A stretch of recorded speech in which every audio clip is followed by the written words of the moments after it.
ये आकाशवाणी रायपुर है। प्रादेशिक समाचार बुलेटिन के साथ मैं सुषमा श्रीवास।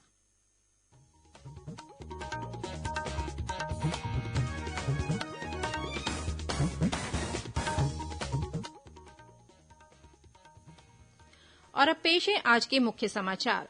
केंद्र सरकार ने अस्पतालों में कोविड टीकाकरण के लिए समय सीमा के बंधन को हटाया, दी 24 घंटे टीकाकरण की अनुमति। राज्य विधानसभा में आज गूंजा अवैध रेत उत्खनन का मामला। दुर्ग में आज से शुरू हुई थल सेना की भर्ती रैली, पहले दिन करीब 3,500 उम्मीदवार शामिल हुए। और वाहनों की फिटनेस जांच को और अधिक पारदर्शी बनाने के लिए प्रदेश में एम वाहन नाम से ऐप शुरू।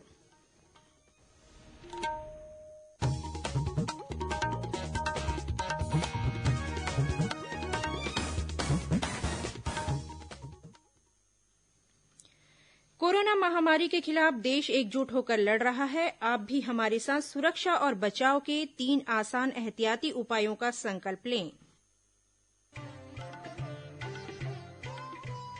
कोविड-19 से बचाव और सुरक्षित रहने के 3 उपाय। मास्क लगाएं, 2 गज दूरी है जरूरी, सुरक्षित दूरी रखें, हाथ और मुंह साफ रखें।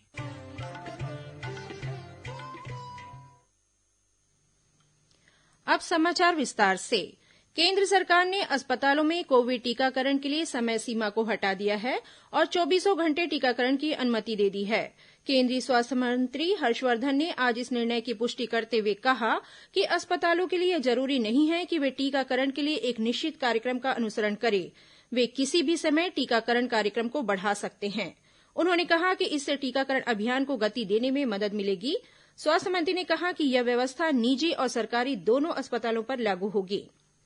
इस बीच केंद्र सरकार ने आयुष्मान भारत प्रधानमंत्री जन आरोग्य योजना, केंद्र सरकार की स्वास्थ्य योजना और इसी तरह की राज्य स्वास्थ्य बीमा योजनाओं के तहत पैनल में शामिल सभी निजी अस्पतालों को भी कोविड टीकाकरण केंद्र के रूप में अनुमति देने का फैसला किया है। सभी निजी अस्पतालों की 100% क्षमता का उपयोग करने के लिए यह फैसला किया गया है। इधर छत्तीसगढ़ के दुर्ग जिले में कोरोना संक्रमण से हुई मौतों का विश्लेषण करने और भविष्य में इस पर रोक लगाने के लिए केंद्र से एक दल पहुंचा हुआ है। जिले के मुख्य चिकित्सा और स्वास्थ्य अधिकारी डॉक्टर गंभीर सिंह ठाकुर ने जांच दल को बताया कि लापरवाही और कोरोना जांच नहीं कराने की वजह से कई लोगों की स्थिति गंभीर हुई है। उन्होंने बताया कि मरीज की हालत गंभीर होने के बाद उन्हें अस्पताल लाया जाता है, जिससे उनके बचने की उम्मीद कम रह जाती है। श्री ठाकुर ने बताया कि जिले में कोरोना टीकाकरण के लिए 5 नए निजी अस्पताल का चयन किया गया है, ताकि ज्यादा से ज्यादा बुजुर्ग टीका लगवा सकें। देश में अब तक 1,56,00,000 से अधिक लोगों का कोरोना टीकाकरण किया जा चुका है। राष्ट्रपति रामनाथ कोविंद ने आज राष्ट्रीय राजधानी के आरआर अस्पताल में कोविड का पहला टीका लगवाया। इधर छत्तीसगढ़ में भी 60 वर्ष से अधिक उम्र के बुजुर्गों और 45 वर्ष से अधिक उम्र ऐसे लोगों जो किसी गंभीर बीमारी से पीड़ित हैं, उन्हें भी कोरोना टीका लगाने का सिलसिला जारी है।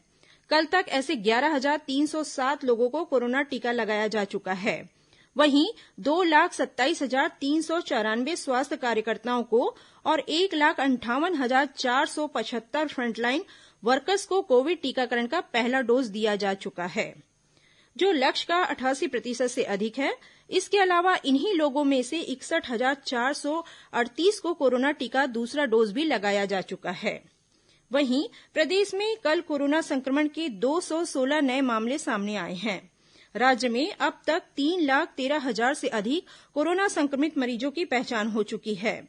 इनमें से 3,06,000 से अधिक लोग स्वस्थ हो चुके हैं। वर्तमान में 2,800 से अधिक कोरोना संक्रमित मरीजों का इलाज विभिन्न अस्पतालों या होम आइसोलेशन में चल रहा है। इस बीच खबर मिली है कि दुर्ग से कांग्रेस के विधायक अरुण ओरा और खैरागढ़ विधायक देवव्रत सिंह की कोरोना जांच रिपोर्ट पॉजिटिव आई है। छत्तीसगढ़ विधानसभा में आज अवैध रेत उत्खनन का मामला गूंजा। भाजपा विधायक शिवरतन शर्मा ने शून्यकाल में स्थगन के जरिये इस मामले को उठाते हुए कहा कि लोगों के पास महंगी रेत खरीदने के अलावा कोई विकल्प नहीं है। वहीं पूर्व मुख्यमंत्री डॉक्टर रमन सिंह ने कहा कि अवैध रेत उत्खनन की वजह से शिवनाथ नदी की दिशा बदल रही है। नेता प्रतिपक्ष धरमलाल कौशिक ने आरोप लगाया कि प्रदेश में अवैध उत्खनन को बढ़ावा देने के लिए निविदा प्रक्रिया अपनाई गई है। उन्होंने कहा कि पूरे प्रदेश में रेत का अवैध उत्खनन हो रहा है, पर किसी के खिलाफ कार्रवाई नहीं हो रही है।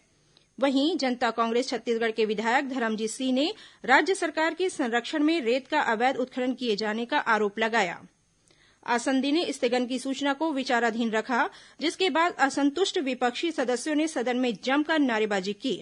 तब आसंदी ने इस विषय पर किसी न किसी माध्यम से चर्चा कराने की व्यवस्था दी। विधानसभा में आज ध्यानाकर्षण सूचना के माध्यम से प्रदेश में वन्य प्राणी के अवैध शिकार किए जाने का मामला उठाया गया। पूर्व मुख्यमंत्री डॉक्टर रमन सिंह ने कहा कि बीते 24 फरवरी को मादा तेंदुए का शव बरामद किया गया था, जिसमें मादा तेंदुए के शरीर से कई अंग गायब थे। उन्होंने शिकार की आशंका जताई। जवाब में वन मंत्री मोहम्मद अकबर ने कहा कि गंडई में एक तेंदुआ मृत मिला था। सूचना मिलने के बाद अधिकारी घटनास्थल पर पहुंचे थे। पोस्टमार्टम रिपोर्ट में पाया गया कि मृत तेंदुए के माथे की चमड़ी और सामने के 2 पैर गायब थे। इस अपराध में शामिल 4 आरोपियों को गिरफ्तार कर उनके पास से तेंदुए के माथे की चमड़ी और पैर बरामद किया गया है। श्री अकबर ने सदन में बताया कि अवैध शिकार रोकने हर संभव कार्रवाई की जा रही है। विधानसभा में आज प्रश्नकाल के दौरान कांग्रेस विधायक कुलदीप जुनेजा ने वाणिज्य कर विभाग द्वारा टैक्स चोरी के मामले में छापामार कार्रवाई को लेकर सवाल किया। जवाब में मंत्री टीएस सिंहदेव ने बताया कि टैक्स चोरी को रोकने के लिए कुल 10 स्थानों पर छापे मारे गए। इन प्रकरणों में कर निर्धारण की कार्रवाई की जा रही है और कर निर्धारण के बाद ही चोरी की राशि का पता लगाया जा सकेगा। वहीं विधानसभा में भाजपा विधायक अजय चंद्राकर ने शराब पर लिए गए टैक्स की राशि का कोरोना संक्रमण की रोकथाम के लिए खर्च नहीं किए जाने का मामला उठाया। उन्होंने आरोप लगाया कि राज्य सरकार ने इस राशि का दुरुपयोग किया है। आसंदी के निर्देश पर जवाब देते हुए मंत्री मोहम्मद अकबर ने सदन को बताया कि विशेष कोरोना शुल्क की राशि का उपयोग उसी मद में किया जा रहा है जिस मद में अधिरोपित की गई है। बाद में मंत्री के जवाब से असंतुष्ट भाजपा विधायकों ने सदन से बहिर्गमन कर दिया। प्रादेशिक समाचार आप आकाशवाणी रायपुर से सुन रहे हैं। छत्तीसगढ़ की खबरों से है आपका वास्ता और खबरों की विश्वसनीयता से है हमारा वास्ता। आकाशवाणी समाचार रायपुर के प्रादेशिक समाचार बुलेटिन के साथ ही हमारे समसामयिक कार्यक्रम आप रेडियो के अलावा अपने मोबाइल पर भी सुन सकते हैं। आकाशवाणी समाचार फेसबुक, ट्विटर और यूट्यूब पर भी उपलब्ध है। हमारा Facebook page Chhattisgarh news on AIR, Twitter handle CGAIR news और हमारा यूट्यूब चैनल है छत्तीसगढ़ AIR न्यूज। तो अब रेडियो के साथ ही आपके मोबाइल के जरिए भी हम पहुंच रहे हैं आप तक। छत्तीसगढ़ की हर खबर के लिए सुनते रहिए आकाशवाणी समाचार। और अब आगे बढ़ते हैं बाकी के समाचारों की ओर।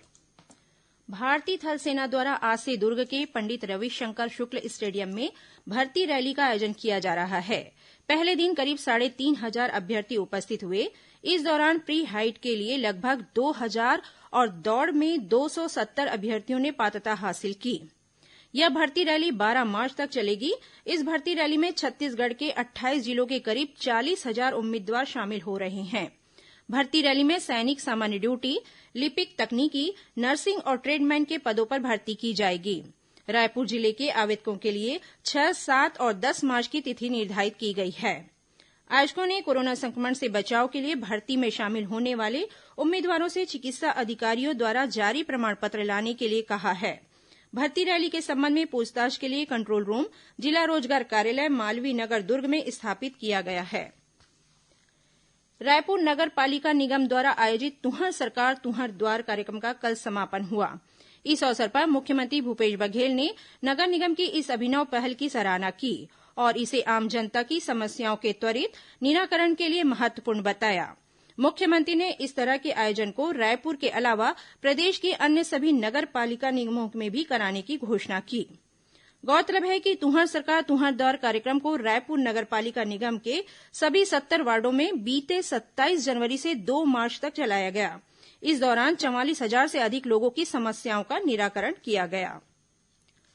वाहनों की फिटनेस जांच को और अधिक पारदर्शी बनाने के लिए प्रदेश में बीते 1 मार्च से एम वाहन नाम से ऐप शुरू किया गया है। इससे गाड़ियों की जांच के बिना फिटनेस प्रमाण पत्र जारी नहीं हो सकेगा। इस प्रक्रिया में गाड़ियों की फिटनेस के बाद फोटो खींचकर ऐप में डाउनलोड की जाएगी। इससे फिटनेस की पूरी जानकारी ऐप के माध्यम से विभाग के पास सुरक्षित हो जाएगी। उसके बाद रसीद दी जाएगी जिसमें QR कोड होगा। अगली बार फिटनेस जांच के लिए गाड़ी आने पर उसकी पूरी जानकारी मिल जाएगी। नई दिल्ली में हुई गणतंत्र दिवस परेड में शामिल हुए छत्तीसगढ़ एनएसएस के 2 स्वयंसेवकों ने राज्यपाल अनुसुईया उइके से राजभवन में सौजन्य मुलाकात की। इस मौके पर राज्यपाल ने उन्हें सम्मानित किया। राज्यपाल ने कहा कि राष्ट्रीय सेवा योजना से नेतृत्व क्षमता का विकास होता है और आत्मविश्वास की भावना जागृत होने से व्यक्ति कभी असफल नहीं होता। गौरतलब है कि एनएसएस के स्वयंसेवकों राकेश कुमार और सत्येंद्र साहू को राष्ट्रीय सेवा योजना पुरस्कार से सम्मानित किया गया है। भारत सरकार के रायपुर स्थित प्रादेशिक लोक संपर्क कार्यालय में आज अंतर माध्यम प्रचार समिति की बैठक आयोजित की गई। इस बैठक की अध्यक्षता पत्र सूचना कार्यालय के अपर महानिदेशक अभिषेक दयाल ने की। बैठक में कोरोना महामारी से बचाव और टीकाकरण अभियान को लेकर प्रचार प्रसार के लिए रणनीति बनाई गई। इस बैठक में आकाशवाणी, दूरदर्शन, स्वास्थ्य विभाग और एम्स रायपुर के साथ ही अन्य विभागों के जनसंपर्क अधिकारी शामिल हुए। राजधानी रायपुर में आज खिलौना और खेल से संबंधित सेफ्टी तथा स्टैंडर्ड विषय पर एक दिवसीय कार्यशाला का आयोजन किया गया। कार्यक्रम में एमएसएमई डीआई के रायपुर कार्यालय के प्रमुख डॉक्टर विजय आर सिरसाट ने कहा कि यह कार्यक्रम कार्यरत और भावी उद्यमियों दोनों के लिए है। उन्होंने बताया कि देश में लगभग 85% खिलौनों का आयात किया जा रहा है। उन्होंने उद्यमियों को इस क्षेत्र में आगे आकर देश को आत्मनिर्भर बनाने का आह्वान किया। कार्यक्रम में छत्तीसगढ़ चैप्टर डिक्की के अध्यक्ष प्रमोद घरगड़े ने खिलौनों के निर्माण में उद्योगपतियों को आगे आने को कहा। कार्यक्रम के दौरान प्रतिभागियों को केंद्र सरकार द्वारा आयोजित प्रथम राष्ट्रीय वर्चुअल टॉय फेयर की जानकारी दी गई। सड़क सुरक्षा के महत्व के विषय में जन जागरूकता बढ़ाने के लिए नवा रायपुर स्थित शहीद वीरनारायण सिंह अंतर्राष्ट्रीय क्रिकेट स्टेडियम में 5 से 21 मार्च तक road safety world series cricket tournament का आयोजन किया जाएगा। इस दौरान कुल 15 मैच होंगे। मुख्यमंत्री भूपेश बघेल इस टूर्नामेंट का शुभारंभ करेंगे। प्रतियोगिता के दौरान केंद्र सरकार द्वारा जारी कोरोना संबंधी दिशा निर्देशों का पूरी तरह से पालन किया जाएगा। टूर्नामेंट में टिकटों की कीमत अलग अलग श्रेणियों में रखी गई है। बस्तर से लगे ओडिशा के कोरापुट जिले की पुलिस ने करीब 8 करोड़ रुपए के नकली नोट बरामद किए हैं। इस मामले में पुलिस ने 3 लोगों को गिरफ्तार किया है। मिली जानकारी के अनुसार प्रदेश के जांजगीर चांपा जिले के 3 व्यक्ति छत्तीसगढ़ के पंजीयन नंबर की कार से विशाखापट्टनम की ओर जा रहे थे। इस दौरान पुलिस की जांच में 4 सूटकेसों में रखे 500 रुपए के 1580 बंडल जाली नोट जब्त किया गया। पुलिस ने इनके पास से नकली नोटों के अलावा 5 मोबाइल और 35,000 रुपए नगद भी जब्त किया है। कुछ खबरें संक्षिप्त में। आज विश्व वन्य जीव दिवस है। यह दिन वन्य जीवों और पौधों के बारे में जागरूकता बढ़ाने के लिए मनाया जाता है। इस वर्ष विश्व वन्य जीव दिवस का विषय वन और आजीविका, मानव और पृथ्वी पर सतत विकास है। रायपुर कौशल विकास प्राधिकरण द्वारा संकल्प परियोजना के तहत मार्च महीने में 6 रोजगार सह कौशल मेला का आयोजन किया जाएगा। यह मेला 8 से 25 मार्च तक विभिन्न तिथियों में आयोजित होगा। राजनांदगांव जिले के डोंगरगांव में लेखापाल द्वारा फांसी लगाकर आत्महत्या करने का मामला सामने आया है और दुर्ग जिले को कुष्ठ मुक्त बनाने के लिए 192 ग्राम पंचायतों के 595 खोजी दलों को ट्रेनिंग दी जाएगी। अंत में मुख्य समाचार एक बार फिर। केंद्र सरकार ने अस्पतालों में कोविड टीकाकरण के लिए समय सीमा के बंधन को हटाया, दी 24 घंटे टीकाकरण की अनुमति। राज्य विधानसभा में आज गूंजा अवैध रेत उत्खनन का मामला। दुर्ग में आज से शुरू हुई थल सेना की भर्ती रैली। पहले दिन करीब 3,500 उम्मीदवार शामिल हुए। और वाहनों की फिटनेस जांच को और अधिक पारदर्शी बनाने के लिए प्रदेश में एम वाहन नाम से ऐप शुरू। इसी के साथ प्रादेशिक समाचार बुलेटिन समाप्त हुआ। नमस्कार।